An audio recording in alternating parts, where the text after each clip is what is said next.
अस्सलामु अलैकुम रहमतुल्लाह।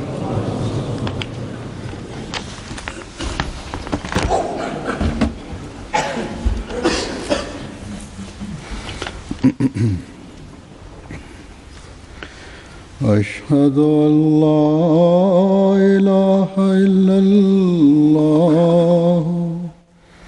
वहदहु ला शरीका लहु وأشهد أن محمدا عبده ورسوله أما بعد فأعوذ بالله من الشيطان الرجيم بسم الله الرحمن الرحيم الحمد لله رب العالمين الرحمن الرحيم مالك يوم الدين إياك نعبد وإياك نستعين اهدنا الصراط المستقيم صراط الذين أنعمت عليهم غير المغضوب عليهم ولا الضالين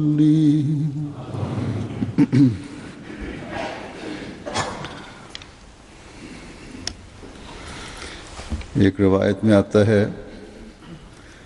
हज़रत सल्लल्लाहु अलैहि वसल्लम ने फरमाया कि उस्कुरू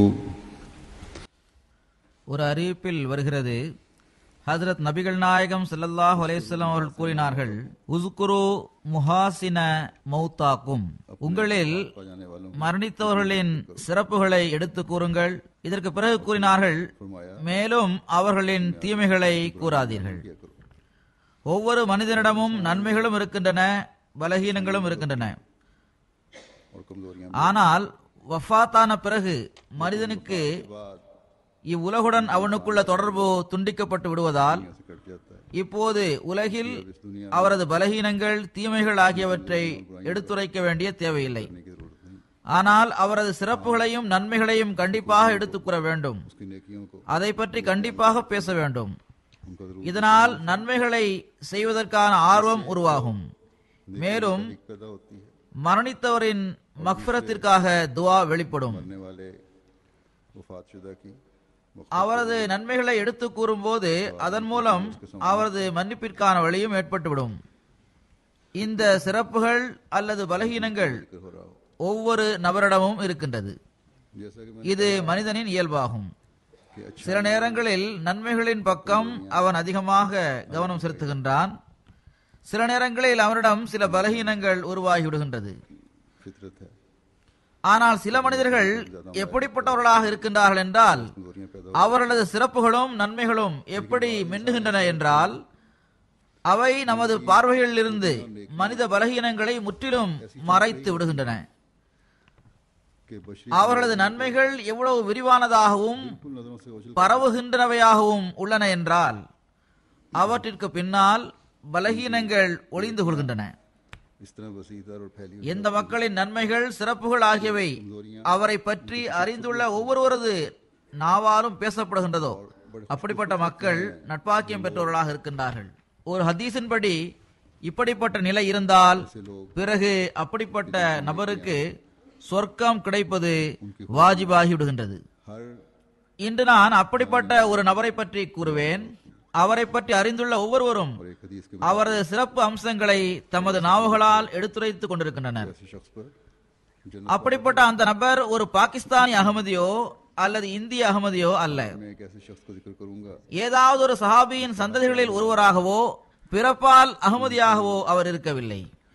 ஒரு நீண்ட காலம் வரை, அதாவது சிறு வயதிலிருந்து இளைஞராகும் வரை, பிறகு முதியவராகும் வரை கலீஃபாக்களின் சிறந்த தாக்கத்தின் கீழ் இருந்தவாறு அல்லது ஜமாத்தின் நிழலில் கீழ் இருந்தவாறு அவரது தர்பியத் இருந்து வரவில்லை. இவர் சில வருடங்களுக்கு முன்புதான் ஹஜ்ரத் மஸீஹ் அலைஹிஸ்ஸலாம் அவர்களின் பையத்தின் கீழ் வந்தார்கள். மேலும் பலரையும் தனது சிறப்புகளால் முந்திவிட்டார். இவர் நமது சகோதரரான மதிப்பிற்குரிய ராவில் புகாரி சாஹிப் ஆவார்கள். இவர் ரஷ்யர் ஆவார். இவரது வஃபாத் ஜனவரி 24ஆம் தேதி நிகழ்ந்தது. இன்னா லில்லாஹி வ இன்னா இலைஹி ராஜிஊன். ரஷ்யாவிலிருந்து மஸீஹ் அலைஹிஸ்ஸலாம் அவர்கள் மீது ஈமான் கொண்டிருந்த ஆரம்பகால ரஷ்ய அகமதிகளில் இருந்து வந்த ஒரு பிடி மணல் துகள்களில் ஒரு துகளாக இவர் இருந்தாலும் தனது அறிவு, ஞானம், கலப்பற்ற மன தூய்மை, நம்பிக்கைக்கு பாத்திரமாக நடப்பது, சுயநலமின்மை, கிலாஃபத்தோடு இருந்த எல்லையற்ற தொடர்பு, தாழ்மை குணம், ஹஜ்ரத் மஸீஹ் மவ்ஊத் அலைஹிஸ்ஸலாம்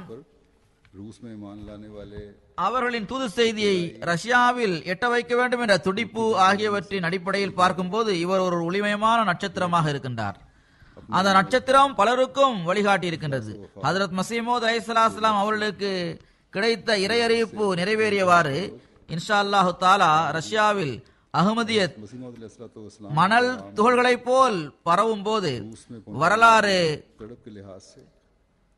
இன்ஷா அல்லாஹு தஆலா ராவில் புகாரி சாஹிப் அவர்களது தொண்டுகளை எப்போதும் நினைவு கூறும். இப்போது நான் மதிப்புக்குரிய ராவில் புகாரி சாஹிப் தொடர்பாக மேலும் சில விஷயங்களை கூறுகின்றேன்.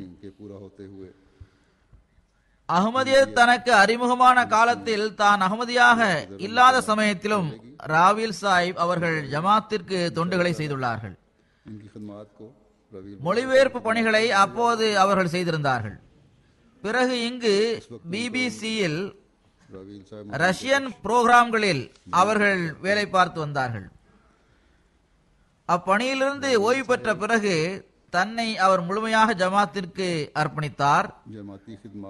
எப்படியாவது நான் எனது எந்த ஒரு நொடியையும் அஹ்மதியத்திற்கு தொண்டு செய்யாத நிலையில் கழித்துவிடக் கூடாது என்பதே இரவும் பகலும் அவரது ஒரே துடிப்பாக இருந்திருப்பது போன்று நமக்கு தோன்றுகிறது. எனது ஒவ்வொரு நொடி பொழுதும் அஹ்மதியத்திற்கு தொண்டு செய்வதில் கழிய வேண்டும் என்று அவர் கருதினார்.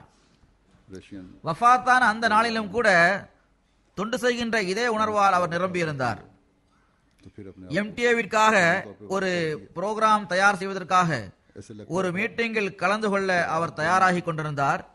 இவ்வாறு அவர் தயாராகி கொண்டிருந்த சமயத்தில் அவரது உடல்நிலை மோசமாகிவிட்டது. அதனால் அவர் அந்த நிகழ்ச்சிக்கு வர முடியாது என்று அவரிடமிருந்து வந்த தொலைபேசி அழைப்பு மூலம் தெரிய வந்தது. அவருக்கு கடுமையான மாரடைப்பு அப்போது ஏற்பட்டது. அது அவரது உயிரை பறித்தது. இவ்வாறு அவரது வஃபாத் நிகழ்ந்தது. வஃபாத்தான சமயத்தில் இவருக்கு வயது 61. இவரோடு தொடர்புடையவர்களில் தற்போது இவரது மனைவி இருக்கின்றார். இவருக்கு எந்த சந்ததிகளும் இருக்கவில்லை. இவரது மனைவிக்கு ஒரு மகன் இருந்தார். அவர் ஏற்கனவே வஃபாத்தாகி இருந்தார். 1990ஆம் ஆண்டில் கலீல் தகாவர் சாஹிப் மூலம் ஜமாத் பற்றிய அறிமுகம் இவருக்கு கிடைத்தது. ராவில் சாஹிப் அவர்கள் தாத்தாரி சமுதாயம் தொடர்பாக ஆராய்வதற்காக லண்டன் வந்திருந்தார். அப்போது அவருக்கு ஜமாத்துடன் தொடர்பு ஏற்பட்டது. பிறகு இவர் ஹஜ்ரத் 4வது கலிஃபத்துல் மஸீஹ் ரஹ்மத்துல்லாஹி தஆலா அவர்களை சந்தித்ததன் விளைவாக அஹ்மதியத்தை ஏற்றுக்கொண்டார். ராவில் சாஹிப் அவர்களே ஓரிடத்தில் இவ்வாறு கூறுகின்றார்கள்: நான் பிறப்பால் முஸ்லிமாக இருந்தாலும் நாத்திக சமுதாயத்தில் இருந்ததன் விளைவாக 1989ஆம் ஆண்டு வரை இஸ்லாத்தை பற்றி எனக்கு அறவே ஒன்றும் தெரியாத நிலை இருந்தது. எந்த சமூகத்தில் நான் வளர்ந்து வந்தேனோ அங்கு அந்த காலத்தில் இஸ்லாத்திற்கும் எனது தாய்மொழியான தாத்தாரிய மொழியை உபயோகிப்பதற்கும் பேசுவதற்கும் முழுமையான தடை இருந்து வந்தது. பாடத்திட்டத்தில் இருந்தும் தாத்தாரிய மொழி அகற்றப்பட்டது. ஆனால் தாத்தாரி மக்களின் மத்தியில் இஸ்லாமிய தாக்கம் நிலைத்திருந்தது. அவர்கள் கட்சி தொண்டில் பணிபுரிவர்களாக இருந்தாலும் சரி அல்லது பள்ளிக்கூட ஆசிரியராக இருந்தாலும் சரி, அவர்கள் ஒவ்வொரு வேலையையும் ஆரம்பிப்பதற்கு முன்னதாக கண்டிப்பாக பிஸ்மில்லா என்று கூறி வந்தனர். தாத்தாரிய நாகரிகம் 1000 வருடம் பழமையானதாக இருந்தாலும் அதன் மீது எப்போதும் இஸ்லாத்தின் தாக்கம் இருந்து வந்தது. எனது பெற்றோர்களின் காலத்தில் இருந்து வந்த நாத்திகத்தின் வலிமை நான் வளர்ந்து வந்த காலத்தில் குறைந்திருந்தது. எப்போதும் சந்தர்ப்பத்தை எதிர்பார்த்து பள்ளிக்கு சென்று தொழுகைகளை நிறைவேற்றக்கூடிய ஒளிந்து மறைந்து வாழ்ந்த முஸ்லிமாக நான் இருந்தேன் என்று என்னால் கூற முடியாது. முற்றிலுமாக அப்படிப்பட்ட நிலை இருக்கவில்லை. நான் ஒரு மாணவனாக இருந்தேன், இளைஞராக இருந்தேன். இந்த சமுதாயத்திற்கேற்ப எந்த விஷயம் எனது மூளையில் உதித்ததோ அதை நான் செய்து வந்தேன். பிறகு கூறுகின்றார்கள், 1989 ஆண்டில் சிறந்த நிலைமை உருவானது. மத சுதந்திரம் உட்பட எல்லா விதமான சுதந்திரமும் கிடைக்க ஆரம்பித்தது. ஆனால் உண்மையான மதத்தை அறிந்து கொள்வதற்கு மதத்தை பற்றிய ஞானம் வெறும் அறிவுபூர்வமான ஆதாரங்களால் மட்டும் கிடைக்க முடியாது என்பதை நான் அறிந்திருந்தேன். ஈமானின் அருளை இறைவன் தானாக வழங்குகின்றான். ஈமானின் அருளை இறைவன் தானாக வழங்குகின்றான். நான் இவ்வித சிக்கலில் சிக்கியிருந்தேன். முழுக்க முழுக்க இஸ்லாம் மட்டும்தான் சிறந்த போதனைகளை தருகிறது என்பதை அறிவின் அடிப்படையில் நான் புரிந்து கொண்டேன். ஆனால் அவ்வாறு இருந்தும் கூட எனது ஆன்மா முற்றிலும் காலியாக இருந்தது. இந்த சந்தேகங்களிலிருந்து என்னை விடுவித்த ஒரே விஷயம் சில நபர்களுடன் எனக்கு ஏற்பட்ட தொடர்பாகும். அவர்களை நான் லண்டனில் சந்தித்தேன். இவர்களை நான் உண்மையான முஸ்லிம்களாக கருதுகின்றேன். இவர்கள் சார்ந்துள்ள ஜமாத் தான் இஸ்லாமிய உலகில் மார்க்கமற்றவர்கள் என கருதப்படுகின்ற ஜமாத் ஆகும், அதாவது அஹமதியா முஸ்லிம் ஜமாத். பிறகு எழுதுகின்றார்கள், இறைவனது படைப்பினத்தை நேசிக்காத வரையில் எவரும் இறைவனது உண்மையான நேசத்தை பெற முடியாது என்பதே அஹமதியா ஜமாத்தின் போதனையாகும். இதை தெரிந்ததுமே இதுவே எனது இலக்கு என்பதில் எனக்கு உறுதி ஏற்பட்டது. எனக்கு எல்லாமே ஒன்றாக கிடைத்து விட்டது. அதாவது கல்வி, அறிவு, அறிவுபூர்வமான ஆதாரங்கள், அவற்றை பெறுவதற்காக என்னிடமிருந்த தாகம் தணிவது, நல்ல மதத்தை தேடுவது, ஆன்மீக அனுபவங்கள், இவை யாவும் ஒரே இடத்தில் எனக்கு கிடைத்து விட்டது. 4வது கலிஃபத்துல் மஸீஹ் ரஹ்மத்துல்லாஹி தஆலா அவர்கள் 1993 ஆண்டில் நடைபெற்ற ஆண்டு மாநாட்டில் நிகழ்த்திய தமது உரையில் கூறினார்கள், இப்போது புதிய காலகட்டத்தில் மீண்டும் ஹங்கேரியில் தலைமையகத்தை நிறுவுவது நிறைவடைந்து விட்டது. முதலில் 2வது கிலாபத்தின் காலகட்டத்தில் தான் அங்கு பிரச்சார நிலையம் நிறுவப்பட்டது. பிறகு சில நிலைமைகளின் காரணமாக அதனை அகற்ற வேண்டிய நிலை ஏற்பட்டது. தொடர்ந்து கூறுகின்றார்கள், இந்த புதிய காலகட்டத்தில் அங்கு தொடர்புகள் உருவானது. இந்த காலத்தில் நமக்கு கிடைத்த முதல் பலம் மாக்லூஸ் ஜூலை ஆவார்கள். ஹங்கேரி வாசியாக இவர் தாமாகவே இங்கிலாந்திற்கு வந்தார். அறிவு சார்ந்த துறைகளில் மிகவும் பிரசித்தி பெற்ற நமது ரஷ்ய நண்பரான ராவேல் புகாரே சாஹிப் அவர்களுக்கு இந்த வகையில் மாக்லூஸ் ஜூலை சாஹிப் அவர்களுடன் அதிகமான தொடர்பு இருந்து வந்தது. மாக்லூஸ் ஜூலை சாஹிப் அவர்கள் இவரை மீண்டும் மீண்டும் பள்ளிவாசலுக்கு அழைத்து வந்தார்கள். சில சந்திப்புகளிலேயே ராவில் சாஹிப் அவர்களின் உள்ளத்தில் நிலை மாறுவதை நான் கண்டேன். இறைவனர்களால் அவர் பையஸ் செய்துவிட்டு இங்கிருந்து சென்றுள்ளார். இங்கிருந்து திரும்பி சென்ற பிறகு அவர் ஹங்கேரியில் மேலும் தப்லீகிற்கான அடித்தளங்களை உறுதியாக நிறுவினார். ராவில் சாஹிப் அவர்களது கடந்த சுற்றுப்பயணத்தின் விளைவாக இறைவனர்களால் அங்குள்ள ஜமாத்துகள் உறுதியாக வலுப்பெற்று விட்டன. அங்கு ஜமாத்திற்கு விரைவில் வளர்ச்சி ஏற்படும் என்ற நம்பிக்கை அங்கு தென்படும் அடையாளங்கள் மூலம் நமக்கு ஏற்பட்டுள்ளது. நமது சகோதரர் ராவில் சாஹிப் அவர்களின் சொந்த நாடான தாத்தாரிஸ்தானில் இருந்து முராத் சியானோப் சாஹிப் அவர்கள் 2 அல்லது 3 ஆண்டுகளுக்கு முன்பு ஆண்டு மாநாடு நடைபெற்ற சமயத்தில் யுகே வந்திருந்தார். இவர் தமது கொள்கையில் உறுதியான பாதங்களுடன் நிலைத்திருந்தார். நமது நம்பிக்கைக்கு பாத்திரமாக நடந்து கொண்டார். தனது நாட்டிற்கு திரும்பிய பிறகு அவரும் தன்னை அகமதி என்று கூறியவாறு நம்முடன் தொடர்பு வைத்திருந்தார். இவரது மகனும் மிகுந்த மன தூய்மையுடன் ஜமாத்துடன் தொடர்பு வைத்திருந்தார். இவர்களில் ஒருவர் மற்றவரது ஈமானுக்கு வலுவூட்டக்கூடியவர்களாக இருந்தார்கள். பிறகு கூறுகின்றார்கள், இந்த சமுதாயங்களுக்கு அகமதியத்தை ஏற்றுக்கொள்வது என்பது எளிதான ஒன்றல்ல. 70 வருடங்களாக இவர்கள் நாத்திகத்தின் நச்சுத்தன்மை நிறைந்த தாக்கத்தின் கீழ் இருந்து வந்தனர். இஸ்லாத்தோடு இவர்களுக்கு இருந்த உறவு முறியாத நிலையிலும் இஸ்லாமிய உணர்வு அவர்களிடம் இருந்தாலும் கூட செயலளவில் இஸ்லாத்தை பற்றிய விளக்கங்கள் எதுவுமே அவர்களுக்கு தெரியாமல் இருந்தது. இஸ்லாமிய நாட்டை சார்ந்தவர்கள் என்ற நிலையில் அவர்கள் இஸ்லாத்திற்கு உள்ளே இருந்தாலும் மத ரீதியாக இஸ்லாத்தை செயல்படுத்துவதில் அவர்கள் இஸ்லாத்திற்கு வெளியில் தான் இருக்கின்றார்கள். இவர்களை மீண்டும் இஸ்லாத்தின் நுழைய செய்து இறைவனது ஏகத்துவம், அவனது உண்மை நிலை ஆகியவை தொடர்பான உறுதியை அவர்களது உள்ளங்களில் நுழைய செய்கின்ற செயல் மிகுந்த உழைப்பை நாடுகின்றது. அதற்கு துவாக்களின் தேவை இருக்கின்றது. அது அற்புதங்கள் நிகழ்த்துவதற்காக காத்திருக்கின்றது. எனவே துவா செய்யுங்கள். நாம் நம்மால் இயன்றவரை முயற்சிகளை செய்கின்றோம். நாம் துவாக்களும் செய்து வருகின்றோம். அங்கு அல்லாஹ் அற்புதமான அடையாளத்தை காட்டுவதற்காக துவா செய்யுங்கள். ஏனென்றால் ஆன்மீக புரட்சிகள் ஏற்படுவதற்கு துவாக்களை விட மிகவும் அதிகமாக அற்புத அடையாளங்கள் பலன் தரக்கூடியவையாக இருக்கும். அவர்கள் பிறப்பால் அகமதியாக இருக்கவில்லை என்பதை ஏற்கனவே நான் கூறியிருந்தேன்.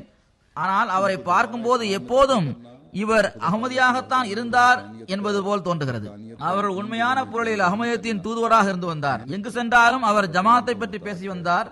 எங்கு ஜமாத்தின் பெயரை கேட்டதுமே எதிர்விளைவு இருக்கும் என்ற ஆபத்து இருந்ததோ அந்த இடத்திலும் கூட மிகுந்த நுட்பமான ஞானத்துடன் இஸ்லாத்தின் தூது செய்தியை அவர்களுக்கு வழங்கினார். ஜமாத்தின் போதனைகளை விளக்கி கூறுவார். மக்கள் இவை யாருடைய கொள்கை என்று கேட்கும் போது ஜமாத்தின் பெயரை இவர் கூறுவார். பிறகு ஜமாத்தை பற்றி அவர்களுக்கு முழுமையாக அறிமுகம் செய்து வைப்பார். எந்த கூட்டங்களில் எப்படிப்பட்ட நூல்களை கொடுப்பது பொருத்தமானதாக இருக்கும், எப்படிப்பட்ட பிரசுரங்களை கொடுப்பது பொருத்தமானதாக இருக்கும் என்பதை இவர் கருத்தில் கொள்வார். இவரது நட்பில் அரசியல்வாதிகள், இலக்கிய அறிஞர்கள், கவிஞர்கள், மருத்துவர்கள், கல்லூரி மற்றும் பல்கலைக்கழக ஆசிரியர்கள், மாணவர்கள், பொருளாதார வல்லுநர்கள், வாழ்வின் பல்வேறு துறைகளோடு தொடர்புள்ள ஆண்கள், பெண்கள் ஆகியோர் இருந்து வந்தனர். ராவில் சாஹிப் அவர்களே ஒரு சிறந்த கவிஞராக இருந்தார்கள். மிக சிறந்த இலக்கிய மேதையாக இருந்தார். பத்திரிகையாளராக இருந்தார். மொழிபெயர்ப்பாளராக இருந்தார். தாயி இலல்லாவாக இருந்தார். இப்படிப்பட்ட பல சிறப்புகளை அல்லாஹ் அவர்களுக்கு வழங்கியிருந்தார். இவர்களை அறிந்தவர்கள், இவர்களை பாராட்டக்கூடியவர்கள் ஆகியோரின் ஒரு விரிவான கூட்டம் இருக்கின்றது. ராவில் சாஹிப் மூலமாக ரஷ்யாவிலும் முந்தைய ரஷ்ய பிரதேசங்களிலும் இதற்கு முன்னர் நமது முபல்லிக்குகளும் முஅல்லிம்களும் சென்றடைய முடியாமல் இருந்த இடங்களில் கூட அஹ்மதியத், அதாவது உண்மை இஸ்லாத்தின் தூது செய்தி எட்டியது.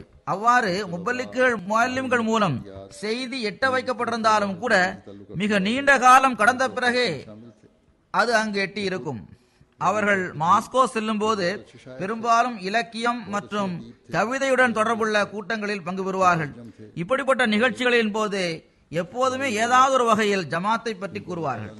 தங்களது நண்பர்களிடம், அதாவது அகமதிகளிடம், நீங்களே இந்த இடத்தில் இத்தனை மணிக்கு ஜமாத்தை அறிமுகப்படுத்துகின்ற இந்தந்த நூல்களை இவ்வளவு எண்ணிக்கையில் எடுத்துக்கொண்டு அங்கு வந்துவிடுங்கள் என்று இவர்கள் கூறுவார்கள். எந்த நிகழ்ச்சி நடந்தாலும் அதன் இறுதியில் ஜமாத்தை அறிமுகம் செய்து வைத்துவிட்டு கண்டிப்பாக இந்த நூல்களை அங்கு வந்திருப்பவர்களுக்கு கொடுப்பார்கள். முதலிலேயே அந்த நூல்களை கொண்டு வந்து விடுவார்கள். இங்கு லண்டனில் ரஷ்யன் டெக்ஸ் நிறுவப்பட்டிருந்த சமயத்தில் ராவில் சாய் மிகுந்த உழைப்புடனும் மன தூய்மையுடனும் புத்துணர்வுடனும் பணியாற்றி வந்தார்கள். பணிகள் செய்து கொண்டிருக்கும் போது அவருக்கு பசி பற்றிய கவலை இருக்கவில்லை. வேறு எந்த விஷயத்தை பற்றியும் அவர் கவலைப்பட்டதே இல்லை. முழு கவனமும் ஜமாத்தின் பணிகளை நிறைவு செய்வதன் பக்கம் இருந்து வந்தது. எந்த ஒரு பணியையும் அவர் பாதியில் விட்டதில்லை. அவரோடு பணிபுரிகின்ற முபல்லிக்குகள் கூறுகின்றார்கள், நாங்கள் சில சமயங்களில் நீங்கள் சோர்வடைந்து விட்டீர்கள், கொஞ்சம் ஓய்வெடுத்துக் கொள்ளுங்கள் என்று கூறினோம். அதை கேட்டுவிட்டு சிரித்தவாறு, நீங்கள் மிக விரைவில் சோர்வடைந்து விடுகின்றீர்களே என்று அவர்கள் கூறுவார்கள். ஜும்மா குத்பாக்களை ரஷ்ய மொழியில் அவர்கள்தான் டப்பிங் செய்து வந்தார்கள். இதனால் இவருக்கு இந்த பணி தொடர்பாக எப்போதும் கவலை இருந்து வந்தது. 2 ஆண்டுகளுக்கு முன் இந்த பணி மிகவும் விரிவான நிலையில் ஆரம்பமானது. மேலும் MTA-வில் குத்பா வர ஆரம்பித்தது. இவ்வாறு இன்டர்நெட்டிலும் வந்தது. இவர் தமது தோழர்களிடம் சனிக்கிழமை அன்று நீங்கள் குத்பாவின் மொழியாக்கத்தை முழுமையாக செய்து விட்டீர்களா என்று கண்டிப்பாக கேட்டு வந்தார்கள். அல்லது எப்போது செய்து முடிப்பீர்கள் என்று கேட்பார்கள். ஞாயிற்றுக்கிழமை காலையில் அல்லது லுகர் நேரத்திற்கு முன்பாக அதை டப்பிங் செய்ய வைப்பீர்களா என்று கேட்பார்கள். சில சமயங்களில் வெள்ளிக்கிழமை அன்று மாலையிலேயே இது பற்றி கேட்பார்கள். எப்போது மொழியாக்கத்தை செய்து முடிப்பீர்கள் என்று கேட்பார்கள். எதுவரை அந்த குத்பாவை முழுமையாக டப்பிங் செய்து கொடுக்க மாட்டார்களோ அதுவரை அமைதியற்ற நிலையில், நிம்மதியற்ற நிலையில் அவர்கள் இருப்பார்கள். மாநாட்டு நாட்களில் கூட இவர்களது துரிதமான பணிகள், உழைப்பு, ஆர்வம் ஆகியவற்றிற்கு ஒரு தனி சிறப்பு இருந்து வந்தது. 3 நாட்களிலும் மார்க்க தொண்டிற்காக இவரிடம் காணப்படும் செயலளவிலான ஆற்றல், உணர்வு, நேசம் ஆகியவை குறிப்பாக பார்க்க வேண்டிய ஒன்றாக இருக்கும்.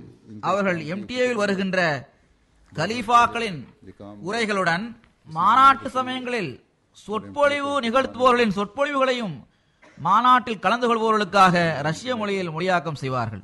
ரஷ்யாவில் இருந்தும் முந்தைய ரஷ்யாவின் பிரதேசங்களில் இருந்தும் எந்த ஒரு விருந்தாளி மாநாட்டில் வந்திருந்தாலும் அவர்களை மிகுந்த மகிழ்ச்சியுடன், மலர்ந்த முகத்துடன் சந்திப்பார்கள்.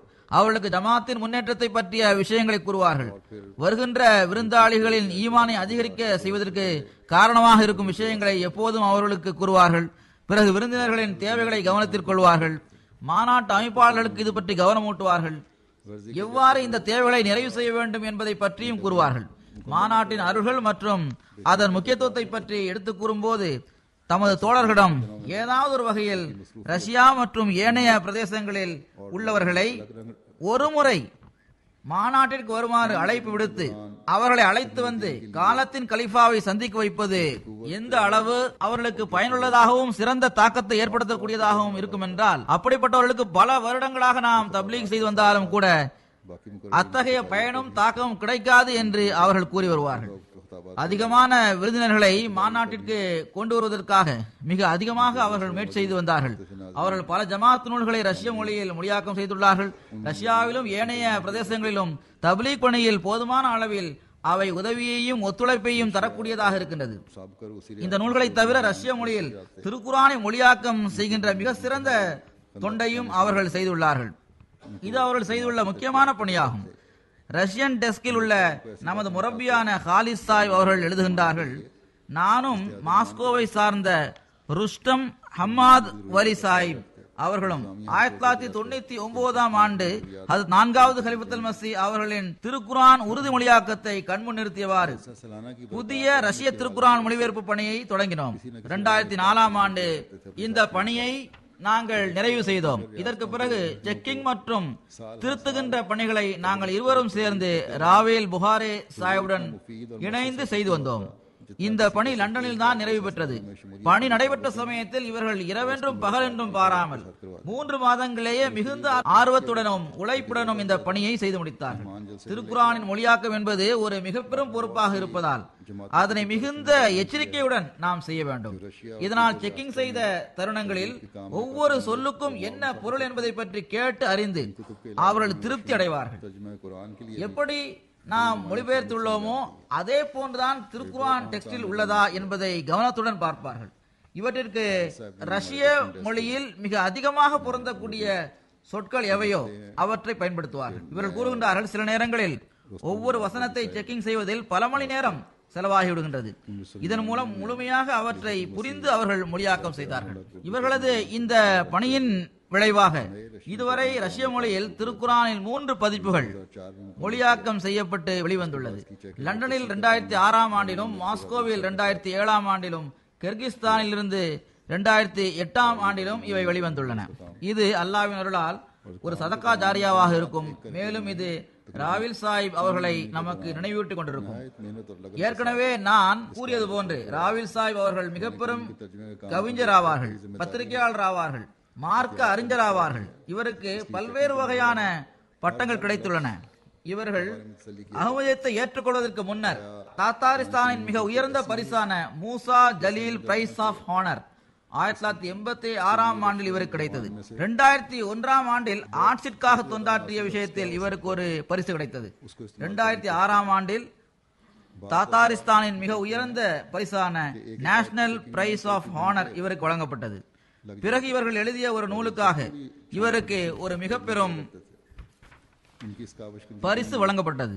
இவரது இந்த நூல் ரஷ்யன் புக் ஃபேரில் 2009ஆம் ஆண்டில் அவார்டை பெற்றது. பிறகு அக்டோபர் 13ஆம் தேதி அன்று இன்னொரு பரிசும் இவர்களுக்கு கிடைத்தது. The honour of cultural heritage என்ற கண்ணியமிக்க தகுதியும் இவருக்கு வழங்கப்பட்டது. உலகம் முழுவதும் உள்ள பல்வேறு சொசைட்டிகளில் உறுப்பினராகவும் அவர்கள் இருந்துள்ளார்கள். நான் ஏற்கனவே கூறியது போன்று பிபிசி ரஷ்யன் சர்வீஸிலும் இவர்கள் பணிபுரிந்து வந்தார்கள். என்ஜிஓ உஸ்தாஸ்கி என்ற இவர்களது தோழர் கூறுகின்றார், இவர் பிபிசி ரஷ்யன் சர்வீஸின் உயர்நிலை கண்காணிப்பாளராக இருந்தார். ராவில் சாஹிப் அவர்களை பாராட்டியவாறு அவர்கள் அவரது மரணத்திற்கு பிறகு இவ்வாறு கூறுகின்றார்கள், ஒரு நீண்ட காலமாக பிபிசி ரஷ்யன் சர்வீஸில் பணிபுரிந்து வந்த நமது தோழரான ராவேல் புகாரே அவர்கள் இப்போது நம்முடன் இல்லை. ராவில் புகாரே அவர்களுடன் ஏறக்குறைய 15 வருடங்கள் தோளோடு தோள் இணைந்தவாறு நான் பணியாற்றியுள்ளேன். இத்தகைய உயர் தகுதிகளை உடைய உண்மையான தோழருடன் பணியாற்றும் சந்தர்ப்பம் எனக்கு கிடைத்திருப்பதை எனது நட்பாக்கியமாக நான் கருதுகின்றேன்.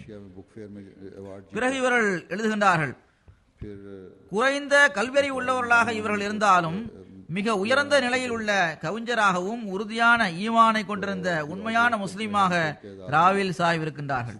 இன்னும் சொல்வதென்றால் இவரை ஒரு மார்க்க அறிஞர் என்று கூறினால் அது மிகையாகாது.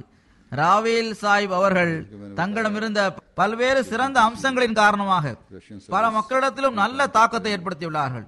அவரது தாக்கத்தின் கீழ் வருவதும் தவறல்ல, ஏனென்றால் அவர்கள் மிக உயர்வான நிலையிலிருந்து பேசக்கூடியவர்களாக இருந்தார்கள். அந்த மனிதரது அறிவு பல்வேறு கோணங்களில் பரவி கிடக்கின்றது. எந்த மக்கள் இவர்களை சந்தித்துள்ளார்களோ அவர்களுக்கு இவர்கள் மிக இனிமையாகவும் அன்புடனும் பேசும் திறன் படைத்தவர்கள் என்றே கூறியுள்ளார்கள். மற்றவர்களை தன் பக்கம் ஈர்த்து விடுவார்கள்.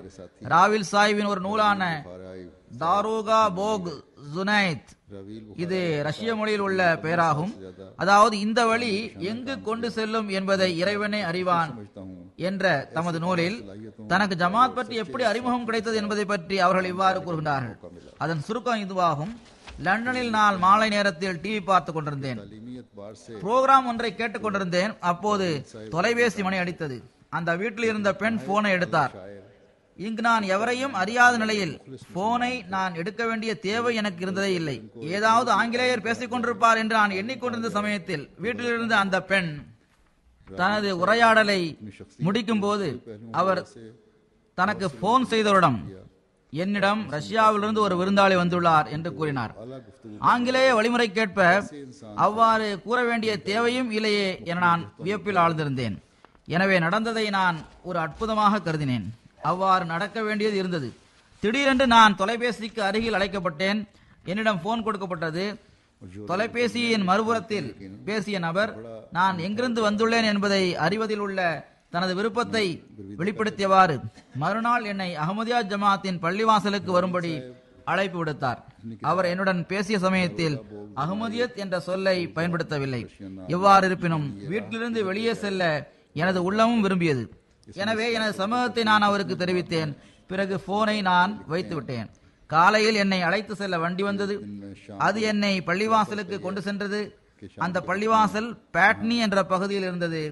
அங்கு முதலில் நான் கண்டது அஹ்மதியா ஜமாத்தின் ஸ்லோகனான எல்லோரிடத்திலும் அன்பு, எவரிடமும் பகை இல்லை என்பதாகும். எனக்கு ஆரம்பத்திலிருந்தே இஸ்லாத்தின் மீது ஆர்வம் இருந்தது. இதனால் நான் எனது மற்ற எல்லா பணிகளையும் விட்டுவிட்டு அஹ்மதியா ஜமாத்தின் நூல்களை ரஷ்ய மொழியில் மொழிபெயர்க்க ஆரம்பித்தேன். இதற்காக என்னிடம் வேண்டப்பட்டது. நான் அஹ்மதியா ஜமாத்தின் கலீஃபாவான மிர்சா தாஹிர் அஹமத் சாஹிப் ரஹமவுல்லாஹு தஆலா அவர்களை சந்தித்தேன். அவருடன் 2 மணி நேரம் பேசிய பிறகு நாங்கள் இருவரும் உலகத்தை ஒரே பார்வையில் தான் பார்க்கின்றோம் என்பதை நான் உணர்ந்தேன். எங்களது இந்த உரையாடலில் எனக்கு பல புதிய விஷயங்கள் இருந்தன. பிறகு கூறுகின்றார்கள், இதற்கு பிறகு நான் எனது இந்த பணியில் மூழ்கிவிட்டேன். இந்த விஷயங்கள் தொடர்பாக எனக்கு அதிகம் புரியவில்லை என்றாலும் நான் மொழியாக்கம் செய்யும் பணியை ஆரம்பித்து விட்டேன். நூல்களை மொழிபெயர்க்க வேண்டும் என்றே நான் எண்ணினேன். ஆனால் இந்த நூல்களில் இருந்த கருத்துக்கள் எந்த அளவு தெளிவாகவும் அழகாகவும் பொருள் நிறைந்தவையாகவும் இருந்தன என்றால் சிறிது காலம் கழிந்ததுமே எனக்கு அதில் திருப்தி ஏற்பட்டது. ஜமாத்தில் நான் இணைந்தது தற்செயலாக நடந்த ஒரு விஷயம் அல்ல. அல்லாவின் விதிதான் என்னை இங்கு கொண்டு வந்தது என்பதை நான் புரிந்து கொண்டேன். இதற்கு பிறகு இவர்களிடம் மொழிபெயர்ப்பு பணிகள் கொடுக்கப்பட்டன. பிறகு இஸ்லாமாபாத்தில் இங்கு டெலிபோர்டில் இவர் தங்குவதற்கான ஏற்பாடும் செய்யப்பட்டது. நல்ல திறந்த இடமாக அது இருந்தது. அறைகளும் இருந்தன. கூறுகிறார்கள், எனக்கு அந்த வீடு தரப்பட்டது.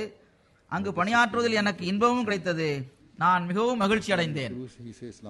எழுதுகின்றார்கள், இஸ்லாமாபாத்தில் முதல் 4 வாரங்கள் நான் முழுமையாக என்னை அர்ப்பணித்தவாறு பணியாற்றினேன். எதுவரை என்றால் மிக குறைவாகவே எனக்கு தூங்குவதற்கான சந்தர்ப்பம் கிடைத்தது. 4 நூல்களை நான் மொழிபெயர்த்தேன். இந்த நூல்களை மொழிபெயர்த்துக் கொண்டிருந்த போது நான் ஜமாத்தின் வாதங்கள் மிகவும் வலுவானதாக இருப்பதை உணர்ந்தேன். அதில் மிகவும் பிரியமான வாதமாக நான் உணர்ந்தது எதிர்காலத்தில் மிக விரைவில் இஸ்லாம் முழு உலகிலும் பரவிவிடும் என்ற வாதமாகும். பிறகு இவர்கள் எழுதுகின்றார்கள், இந்த காலத்தில் ஒரு ஆன்மீக புரட்சி ஏற்படுத்துகின்ற பொறுப்பு தன்னிடம் ஒப்படைக்கப்பட்டதாக அஹ்மதியா ஜமாத் வாதம் செய்கின்றது. இதை செய்வதற்கு இதை தவிர வேறு எந்த ஜமாத்தும் இல்லை என்று அது கூறுகிறது. இந்த ஜமாத் தான் முழு உலகையும் இறைவனது ஏகத்துவத்தை ஏற்கும்படி செய்யும் இன்ஷா அல்லாஹு தஆலா. இந்த ஜமாத்தை உருவாக்கியவர் முழு உலகிற்கும் வாக்களிக்கப்பட்ட மசீகாக வந்துள்ளார் என்று இந்த ஜமாத் வாதம் செய்கின்றது. இந்த ஜமாத் முழு உலகையும் எதிர்த்து நிற்கின்றது. உலகில் உள்ள பல்வேறு சக்தி படைத்த வல்லரசுகளுக்கு இந்த ஜமாத் சவால் விடுக்கின்றது. இவ்வாறு ரஷ்யர்களுக்காக எழுதிய தமது நூல் ஒன்றில் அவர்கள் எழுதியுள்ளார்கள்.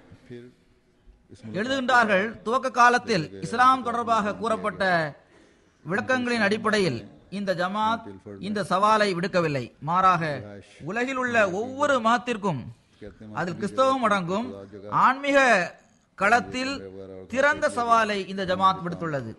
பிறகு தமது இந்த நூலில் தாம் கண்ட கனவை அவர்கள் எழுதுகின்றார்கள். அதாவது, நான் காசான் என்ற இடத்தில் மர்ஜான் பள்ளிவாசலின் 2வது மாடியில் தொழுது கொண்டிருக்கின்றேன். அங்கு பலர் சுன்னத் தொழுது கொண்டிருக்கின்றனர். அவர்களுக்கு முன்னால் அப்போது ஜமாத்தான தொழுகைக்காக மக்கள் சஃபில் நிற்கின்றார்கள். அப்போது நான் பார்க்கின்றேன், மற்றவர்கள் மேராவின் பக்கம் திரும்பி நிற்கின்றார்கள். அதாவது எந்த பக்கம் திரும்பியவாறு அவர்கள் நிற்க வேண்டுமோ அந்த பக்கமாக அவர்கள் திரும்பி நிற்கவில்லை. ஆனால் நானோ ஒரு ஜன்னல் பக்கமாக திரும்பி நிற்கின்றேன். அந்த ஜன்னலில் இருந்தும் என் மீது சூரிய ஒளி படுகின்றது. மற்றவர்கள் எந்த திசையை நோக்கி நிற்கின்றார்களோ அந்த திசையை நோக்கியவாறு நான் ஏன் நிற்கவில்லை என்று நான் என்னிடமே கேட்கின்றேன். பிறகு கனவிலேயே நானோ பயணத்தில் இருக்கின்றேன். இஸ்லாத்தின் போதனைக்கேற்ப பயணி பயணத்தில் தொழுதவாறு அவர் பயணத்தில் சென்று கொண்டிருக்கும் திசையின் பக்கமே பார்ப்பார். அதாவது எங்கிருந்து ஒளி வருகின்றதோ அதன் பக்கம் பார்ப்பது அந்த சந்தர்ப்பத்தில் சரியானதுதான் என நான் கருதுகின்றேன். பிறகு இந்த கனவை கூறியவாறு தொடர்ந்து எழுதுகின்றார்கள், ஜமாத்தான தொழுகைக்காக தக்பீர் கூறப்பட்டது. நான் மற்ற மக்களுடன் சேர்ந்தவாறு சஃபில் நிற்கின்றேன். பிறகு இந்த காட்சி மாறிவிடுகின்றது. எழுதுகின்றார்கள், திடீரென்று நான் முற்றிலும் நிர்வாணமாக இருப்பதை நான் பார்க்கின்றேன். எனது தலை மட்டுமே மூடப்பட்டுள்ளது. ஆனால் அங்கு இவ்வளவு மக்கள் இருந்தும் கூட எந்த வெட்கத்தையும் நான் உணரவில்லை. இதை தவிர அந்த பள்ளிவாசலின் சுற்றுச்சூழலும் வழக்கத்திற்கு மாற்றமாக இருந்தது. மேற்புறத்தில் உள்ள கேலரியில் தாத்தாரிய பெண்கள் வெள்ளை போர்வைகளை பிடித்தவாறு நிற்கின்றனர். இந்த எல்லா மக்களின் முன்னிலையிலும் நான் நிர்வாணமாக இருக்கின்ற இந்த நிலையை பார்த்து புதிதாக பிறந்த ஒரு குழந்தையை போன்றே எனக்கு முற்றிலும் வெட்க உணர்வே ஏற்படவில்லை என்பதை நான் உணர்ந்தேன். அல்லாஹ்வின் முன்னிலையில் நான் எவ்வாறு நிர்வாணமாக இருக்கும் இந்நிலையில் என்னால் நிற்க முடியும் என்ற விஷயமும் எனது மூளையில் வருகிறது. நான் இந்த வியப்பூட்டும் கனவை பற்றி அதற்கு 4வது கலிஃபத்துல் மஸீஹ் அவரிடம் கூறினேன். அதற்கு அதற்கு 4வது கலிஃபத்துல் மஸீஹ் அவர்கள் இவ்வாறு விளக்கம் கூறினார்கள்.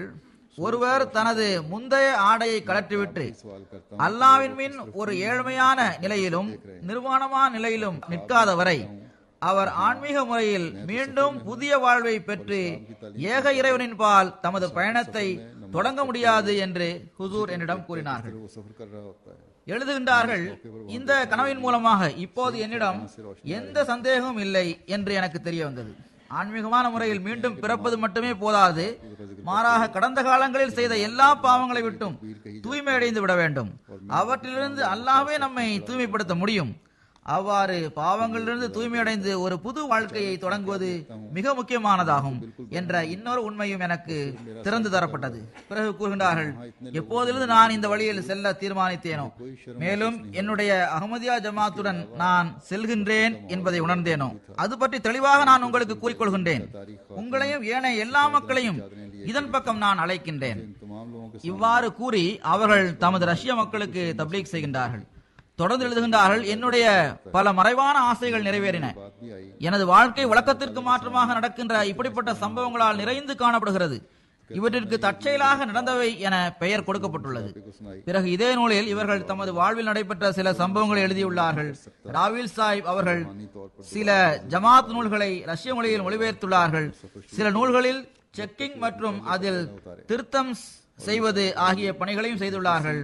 அவர்கள் மொழியாக்கம் செய்த நூல்களில் दावतुल अमीर, मजहब के नाम पर खून, stories from early Islam, Muslim festivals, holy Muslims, इस्लाम और हसरे हाजिर के मसाइल, प्रॉफिट्स काइंडनेस टू चिल्ड्रन, சிறுவர்களுக்காக எழுதப்பட்ட சிறு நூல்கள், பிரசுரங்கள் ஆகியவை அடங்கும்.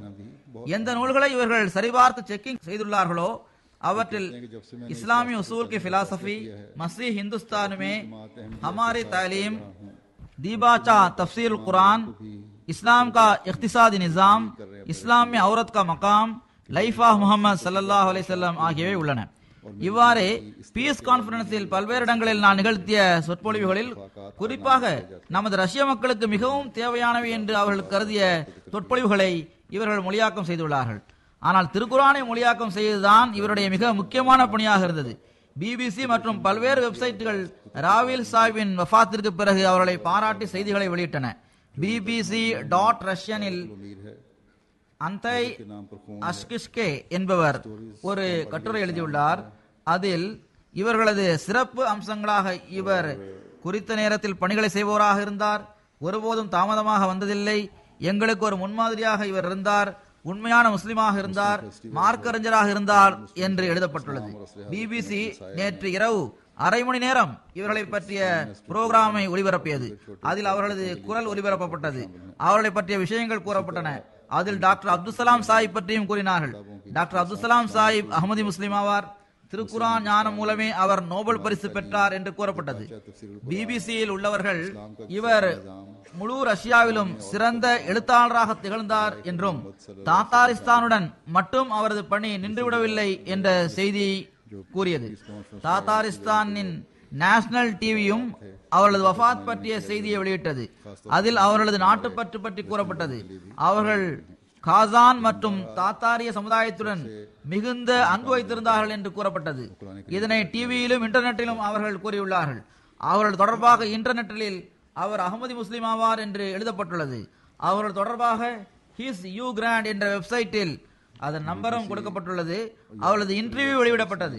அதில் அவர்கள் அகமதியத்துடன் அவர்களுக்கு இருந்த தொடர்பு பற்றி மிகவும் தெளிவாக கூறியுள்ளார்கள்.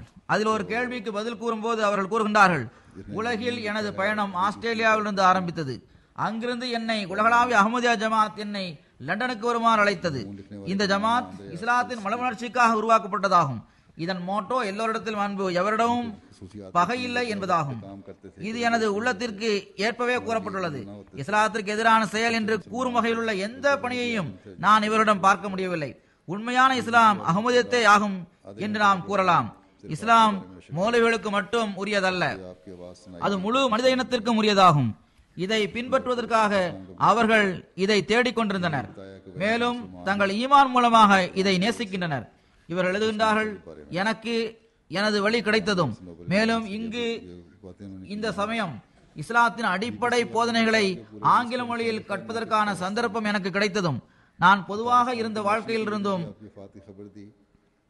துண்டிக்கப்பட்டு அல்லாஹ் எவ்வாறு செய்தான் என்றால், எனக்கு எல்லா பக்கங்களிலிருந்தும் வேலை செய்வதற்காக வரும்படி அழைப்பு விடுக்கின்ற அழைப்பு கடிதங்கள் வர ஆரம்பித்தன.